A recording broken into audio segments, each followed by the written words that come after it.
le Seigneur est ressuscité et il est véritablement ressuscité.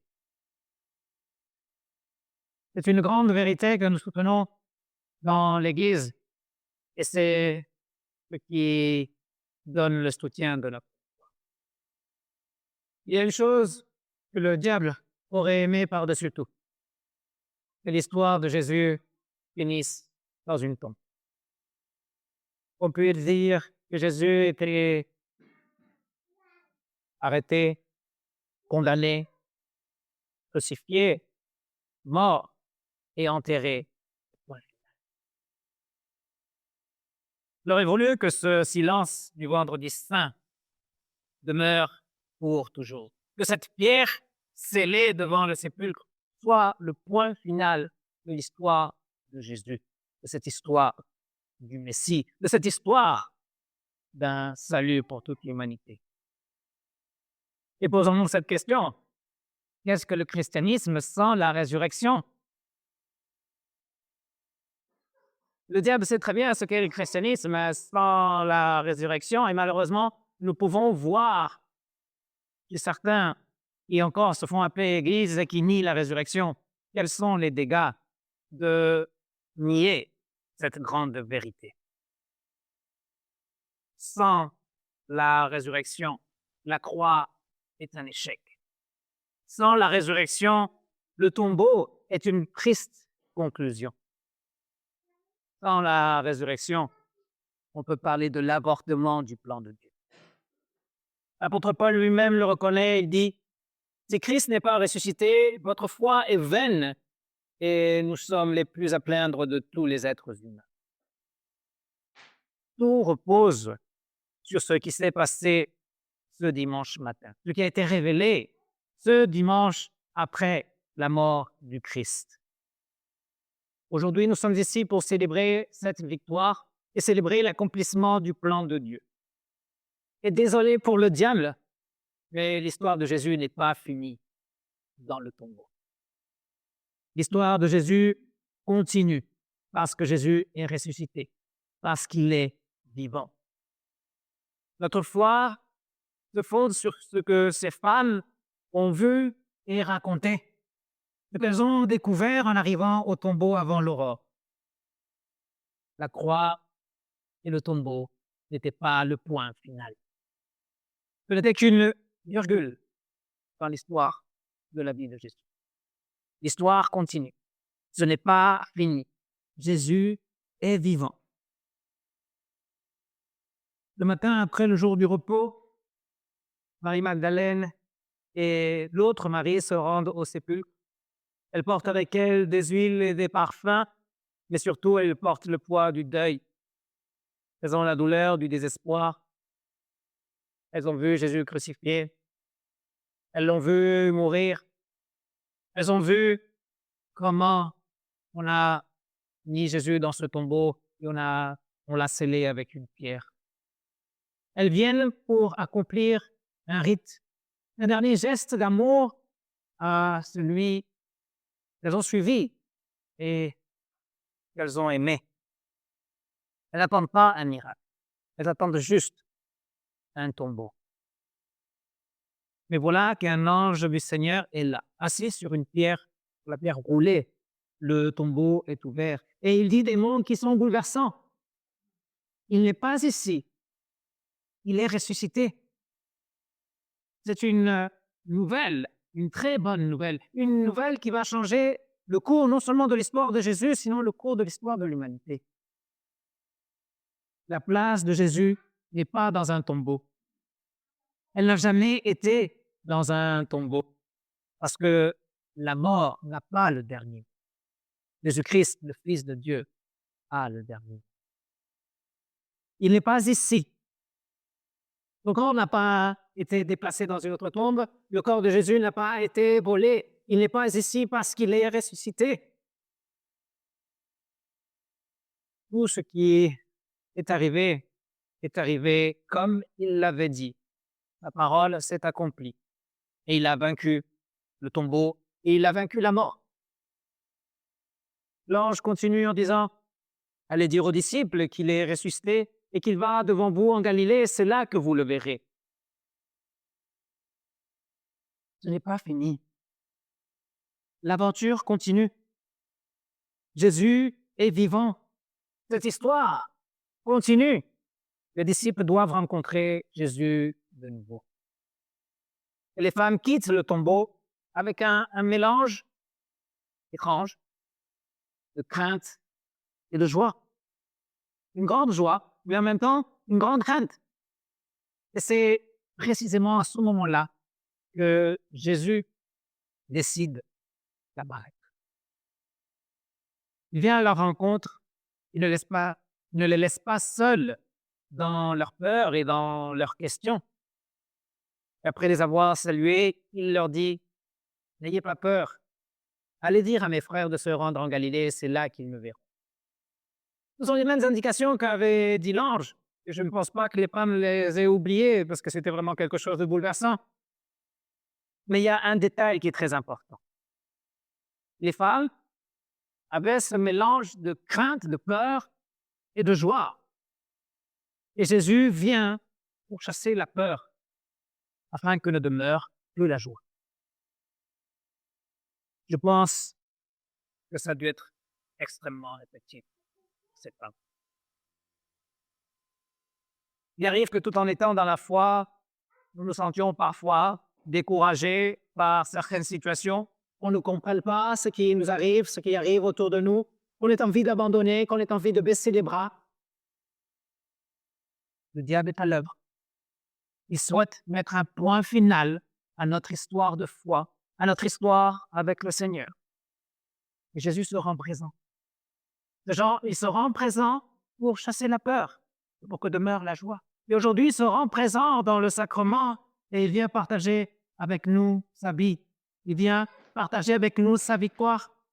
Il vient pour nous réconforter. Il vient confirmer ses dons et il nous dit à l'oreille: ce n'est pas fini.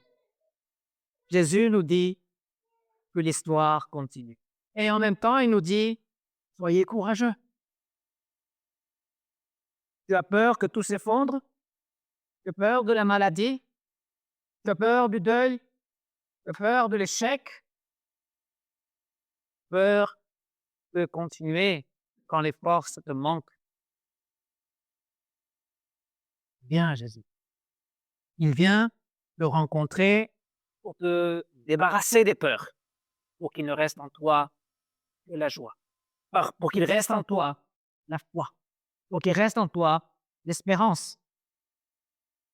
Jésus ressuscité vient à notre rencontre et nous dit: n'ayez pas peur. Je suis vivant. Je détiens les clés de la mort. Ce n'est pas. Il nous invite à lui faire confiance parce qu'il est vainqueur, parce que ce n'est pas fini. Et notre foi, notre espérance ont une raison d'être. Et c'est précisément le tombeau vide du Seigneur ressuscité qui sont le fondement de notre foi et de notre espérance. Alors lorsqu'on a envie de baisser les bras, lorsqu'on est tenté d'abandonner, souvenons-nous de ce matin, Pâques. Jésus est vivant. Jésus vivant vient nous rejoindre chaque dimanche pour renouveler force. Pierre dit à Corneille et à tous ceux qui sont chez lui: nous avons mangé et bu avec lui après sa résurrection. Nous l'avons bu. Nous l'avons touché. Ce ne sont pas des histoires, ce ne sont pas des métaphores. Des centaines de personnes ont vu Jésus ressuscité. La réalité de la résurrection est la source du courage de Pierre, du courage des apôtres, du courage de l'Église. Parce que Jésus est vivant, parce que Jésus est ressuscité, cette aventure continue. Ce n'est pas fini. Parce que Jésus est vivant, leur proclamation a du sens. Leur engagement avec l'Évangile aussi. Pierre dit que les apôtres ont reçu de Jésus ressuscité le commandement d'annoncer qu'il est le juge des vivants et des morts et que le pardon est offert à celui qui croit en lui. La même prédication que nous continuons de soutenir aujourd'hui, de nos jours, dans l'Église, l'appel à la repentance et l'appel à la foi en Christ ressuscité. Ce n'est pas fini. Jésus est ressuscité. Jésus est vivant et il continue de travailler. Il continue son œuvre, même si ce n'est pas l'œuvre de la rédemption. Il continue à travailler aujourd'hui, aussi à travers son Église. L'Église n'est pas une institution humaine qui ne parle que de certains souvenirs, des choses qui sont arrivées il y a 2000 ans. L'Église est le peuple du Seigneur vivant. L'Église poursuit la mission de ce Seigneur dans le monde. L'Église est en possession d'un message puissant, le message de l'Évangile de la grâce de Dieu en Jésus-Christ. Le diable voudrait bien mettre un point final à cette action missionnaire de l'Église. Il souhaiterait profondément que les chrétiens restent dans leur coin et qu'ils arrêtent de rendre témoignage du Christ ressuscité. Sera-t-il en train d'y arriver? Est-ce la fin? Absolument pas, parce que Jésus est vivant. Parce que l'œuvre de Dieu n'est pas encore finie. Jésus a œuvré cette rédemption. Il a payé le prix de notre rançon. Il nous a rachetés au prix de son sang précieux. Et parce qu'il est vivant, nous continuerons d'annoncer la bonne nouvelle de cette rédemption.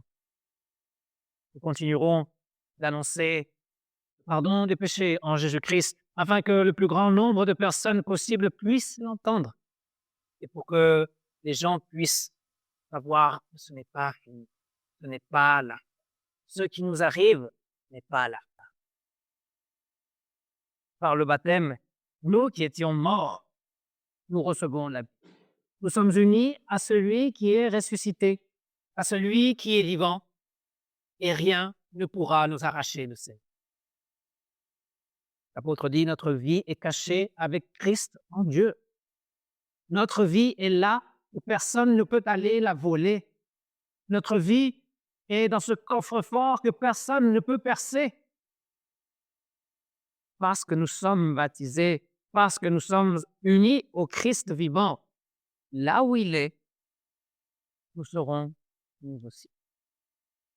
Parce qu'il est vivant, nous vivrons et nous vivons encore aujourd'hui. Parce qu'il est dans la gloire, nous vivrons dans la gloire pour l'éternité. Personne ne peut nous arracher le trésor. La résurrection de Jésus-Christ est la garantie de cette vie promise, de cette vie éternelle. Le diable essaiera de nous dévier. Le diable essaiera de nous faire douter. Il voudrait bien nous faire croire que ces histoires passées il y a si longtemps ne sont plus d'actualité. Mais il est d'accord. Ce n'est pas fini parce que Jésus est toujours vivant. La résurrection de Jésus n'est pas seulement un événement qui a eu lieu à un certain moment de l'histoire, là-bas, il y a 2000 ans. La résurrection de Jésus est une réalité encore aujourd'hui. C'est une réalité qui nous touche personnellement encore aujourd'hui. Aucune de mes épreuves n'est assez grande pour effacer la victoire de Jésus. Aucun de mes échecs ne peut être plus grand que la résurrection du Christ. Parce que Jésus est vivant, ma foi est vivante. Parce que Jésus-Christ est vivant, votre foi est vivante et rien ne pourra détruire l'œuvre de Dieu en vous. Ce n'est pas fini. Jésus a le dernier mot. Et c'est lui qui dira quand tout est. La résurrection donne un sens complètement différent à l'existence humaine. La résurrection nous parle d'un destin merveilleux, un destin qui nous attend et un destin auquel nous devons aussi nous consacrer. L'apôtre Paul nous indique dans l'épître que nous avons lu Cherchez les choses d'en haut, là où Christ est assis à la droite de Dieu. Pensez aux choses d'en haut et non à celles de la terre. Cela ne veut pas dire qu'il faut fuir la réalité, qu'il faut nier ce qui arrive autour de nous. Cela ne veut pas dire ignorer les difficultés en ce monde. Cela veut dire ancrer ses convictions en Christ et ses promesses. En Christ ressuscité et qui accomplit. Cela veut dire ancrer notre espérance en Christ ressuscité qui nous conduit à notre vie éternelle. Cela veut dire fonder le sens de notre vie et notre assurance, notre certitude en Christ ressuscité. Personne ne peut arrêter. Cela veut dire refuser que les circonstances de la vie définissent mon identité, mon avenir et ma valeur. Parce que notre identité, notre avenir et notre valeur sont gardés en Christ. En Christ, notre identité, notre avenir et notre valeur ne finissent jamais, même pas avec notre mort. Notre identité, notre avenir et notre valeur sont en Christ, peu importe ce que disent les autres. Et parce que Christ est vivant, moi aussi, je suis un vainqueur. Moi aussi, j'hériterai la vie éternelle. Moi aussi, j'ai de la valeur. Ce matin, nous proclamons encore que Jésus est ressuscité. Ce n'est pas un scoop, c'est déjà une nouvelle qui circule depuis longtemps, mais ce n'est pas non plus une nouvelle qui doit finir dans les archives. C'est une nouvelle qui change tout encore de nos jours, dans nos vies. Cette nouvelle change tout et pour toujours. Alors si vous traversez une étape décourageante, ou qu'il y a, vous manquez de force, ou vous ne trouvez pas le sens de votre vie, sachez que ce n'est pas la fin. Ce n'est pas fini. Jésus est vivant et il vous invite à venir à lui afin de renouveler vos forces. Si vous portez un deuil qui a du mal à guérir, ou si vous avez une douleur dans l'âme, d'une chose que vous n'avez parlé à personne, sachez que ce n'est pas là. Ce n'est pas fini. Jésus nous réunira avec ceux qui nous ont devancés dans la gloire et il saura aussi guérir nos blessures, même les blessures les plus profondes. Si votre foi vacille, le poids des questions, ou si vous êtes envahi par les doutes, si vous demandez à quoi bon vivre, que au départ, l'avenir, sachez que ce n'est pas fini, ce n'est pas la fin. Vous n'avez pas à vivre dans cet état d'esprit parce que je suis vivant. Il est ressuscité. Il possède quelque chose d'incomparable, un don de grâce avec lequel il nous comble et qui est la raison de notre espérance. Si vous cherchez le sens de votre existence, regardez vers celui qui est vivant. Regardez celui dont la vie et la résurrection est la source de notre paix. Il est ressuscité. Il est vivant. Ce n'est pas fini. Accrochez-vous à lui. Attachez-vous aux choses en haut. Et voyez combien il est généreux lorsqu'il bénit les siens. Que la paix de Dieu qui surpasse toute intelligence garde votre cœur, garde vos pensées en Jésus-Christ, le ressuscité, celui qui est vivant, celui qui n'a pas fini de travailler, celui qui nous conduit à la vie éternelle. Amen.